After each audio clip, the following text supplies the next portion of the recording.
I am sustained by the love of God.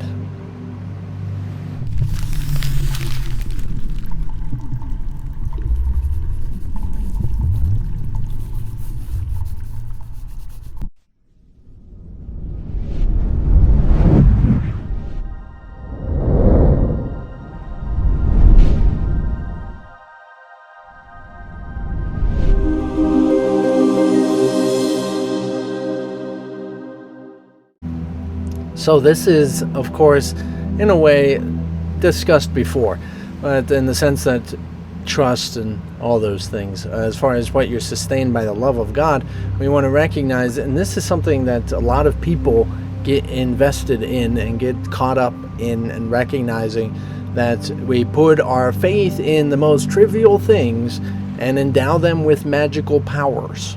And so we get this idea about magic, and it's mentioned a little bit throughout the course, but we get distracted by it as well. Like as if now we can't use these things because now they're magical and bad.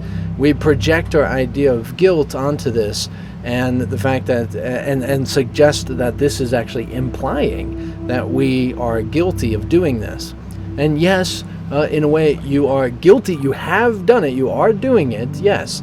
But is it a bad thing? No, it's not a bad thing. It actually doesn't really matter at all.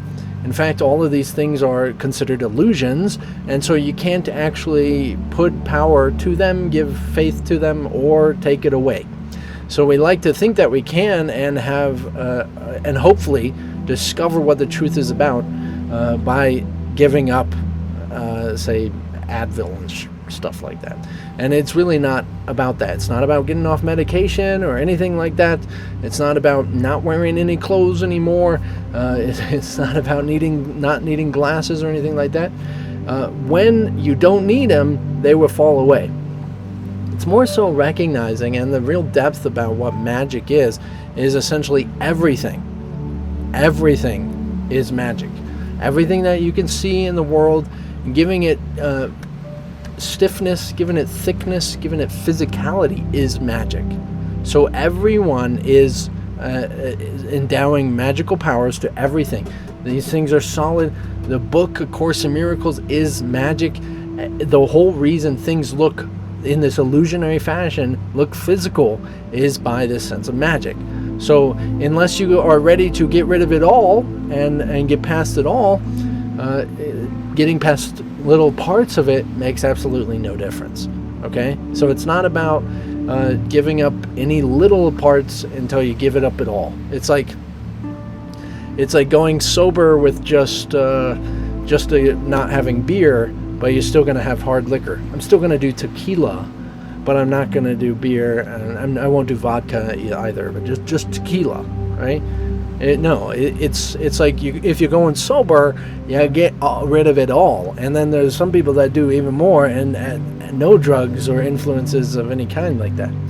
And so it's pretty interesting that we think, and often think, and misunderstand stuff like this from A Course in Miracles, that the little things matter. So now, to get into that a little bit more, is that the whole reason, say something like painkiller has power, is not because it's a painkiller, not because it's a pill that's designed chemically. No. In fact, it is by what you actually are sustained by God. That you are actually putting the choice and ability to stop to kill the pain by that which you're actually sustained by. It's not that you're putting it into the thing that you're saying it works.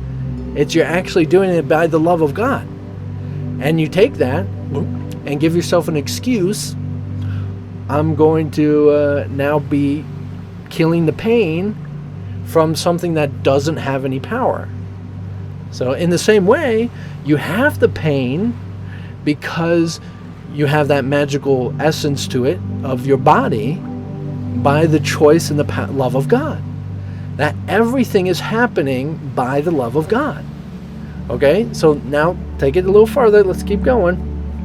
In the sense of recognizing that many would say and tell you that God didn't create this world, God didn't give you any of this, and yes, that's true, but in the same way, also does A Course in Miracles say, God so loved his begotten Son that he gave him the world.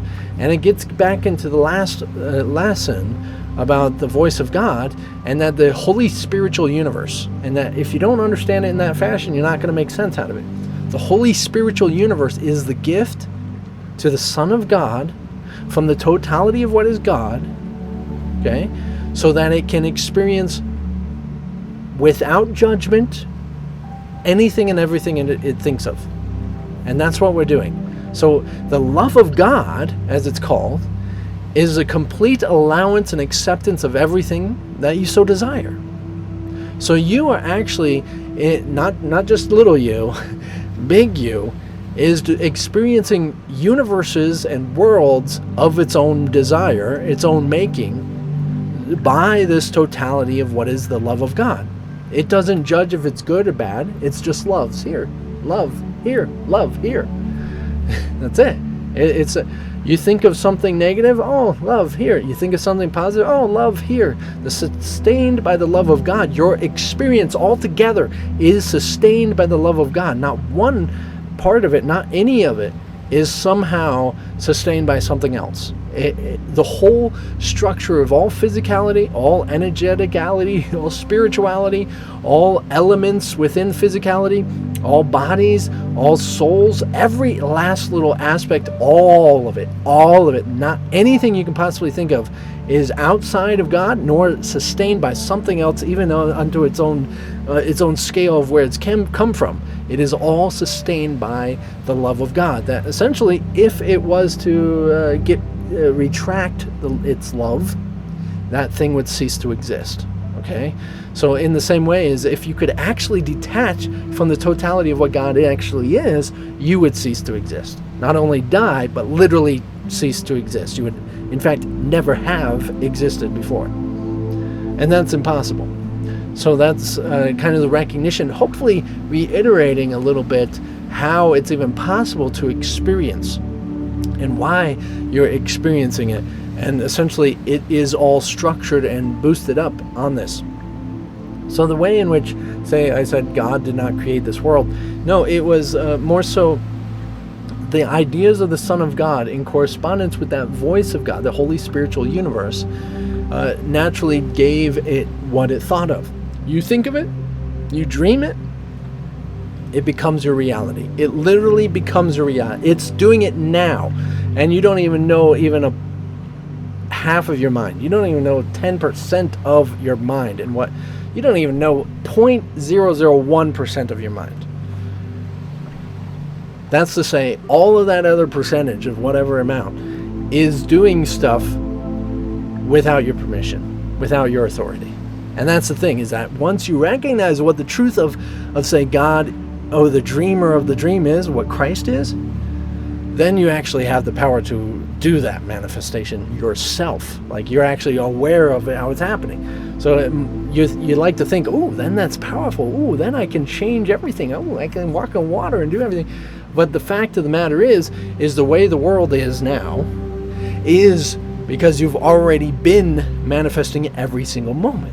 Yes, you got the ability to change that mind, but you've also made the decisions to make it in the way it is. So you wouldn't necessarily change it unless you really honestly wanted to. But why would you have it this way if you wanted it a different way? Think about it. Think about it.